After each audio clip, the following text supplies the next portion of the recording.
La chef de la diplomatie européenne, Kaja Kallas, a déclaré que l'Union européenne ne devrait pas s'humilier en cherchant à engager des pourparlers directs avec la Russie pour mettre fin à son invasion de l'Ukraine. S'exprimant lors d'une visite officielle en Estonie, elle a exhorté l'Union à ne pas tomber dans le piège tendu par Moscou qui consiste à formuler des exigences maximalistes.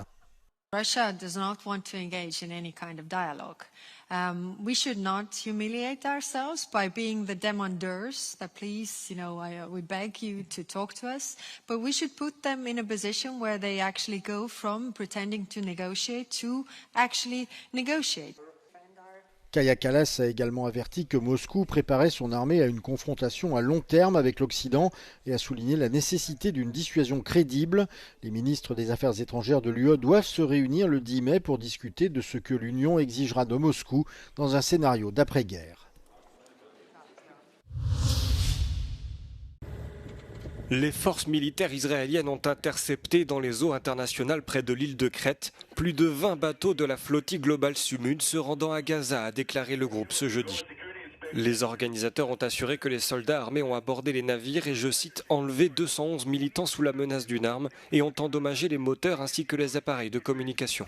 Le porte-parole du ministère français des Affaires étrangères, Pascal Convafreux, a indiqué que 15 Français font partie des personnes arrêtées. Par la suite, le ministère israélien des Affaires étrangères a annoncé que ses forces avaient arrêté 175 militants à bord de plus de 20 bateaux, ajoutant qu'ils faisaient désormais route vers Israël pacifiquement selon ses termes. Les arrestations ont commencé aux premières heures de ce jeudi à plus de 600 miles marins au large des côtes de Gaza. Les représentants de la flottille ont qualifié cet acte de violation flagrante du droit et ont dénoncé des enlèvements dans les eaux internationales sur lesquelles Israël n'a aucune juridiction. Le groupe a également déclaré que certains bateaux avaient été endommagés et laissés à la dérive, mais on ignore encore si les forces israéliennes ont laissé des militants à bord de ces navires. La flottille transportait de l'aide humanitaire et avait pour objectif de briser le blocus naval israélien de Gaza afin de mettre en lumière le sort du peuple palestinien. Les militants affirment qu'ils restent déterminés à se rendre à Gaza malgré ce qu'ils qualifient de harcèlement. Israël avait précédemment qualifié la flottille de provocation politique ayant des liens présumés avec le Hamas, ce que le groupe a rejeté. Deux grands groupes médiatiques internationaux appellent le gouvernement israélien à lever l'interdiction qui empêche les journalistes étrangers d'entrer dans la bande de Gaza et d'y couvrir l'actualité.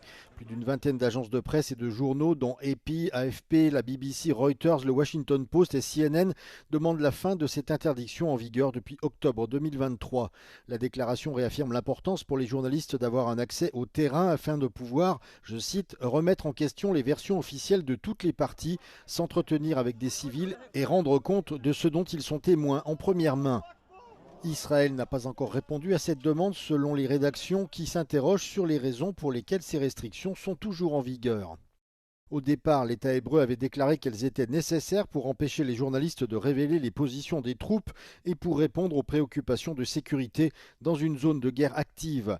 Mais dans leur déclaration, les responsables des rédactions font valoir que les combats les plus intenses sont terminés, qu'un cessez-le-feu est en cours et que les journalistes ne constituent désormais aucune menace pour les soldats israéliens.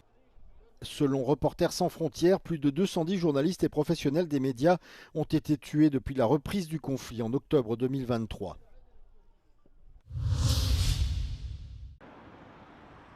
Il y a quelques années, la Belgique envisageait de sortir du nucléaire. Mais la guerre en Ukraine et le contexte géopolitique actuel ont complètement changé les choses. Bruxelles compte désormais relancer ses activités dans ce domaine et le Parlement belge a même voté en mai 2025 une loi qui acte le renoncement du pays à sortir du nucléaire. La Belgique négocie actuellement avec le géant énergétique français Engie pour acheter ses activités nucléaires. L'entreprise possède 7 réacteurs sur le territoire belge, dont 2 sont encore en activité. Les deux parties ont signé ce jeudi une lettre d'intention pour fixer le cadre des négociations qu'elles ont entamées. Pour le Premier ministre belge, qui il y a quelques jours à Paris a rencontré Emmanuel Macron et Raphaël Grossi, patron de l'Agence internationale pour l'énergie atomique, il s'agit là d'une question de souveraineté. En attendant l'issue des négociations qui devraient durer jusqu'en octobre, Bart De Wever a annoncé la suspension immédiate du démantèlement des réacteurs nucléaires concernés. Mais ce changement de politique énergétique suscite la colère des ONG environnementales qui qualifient cette décision d'inattendue et sidérante.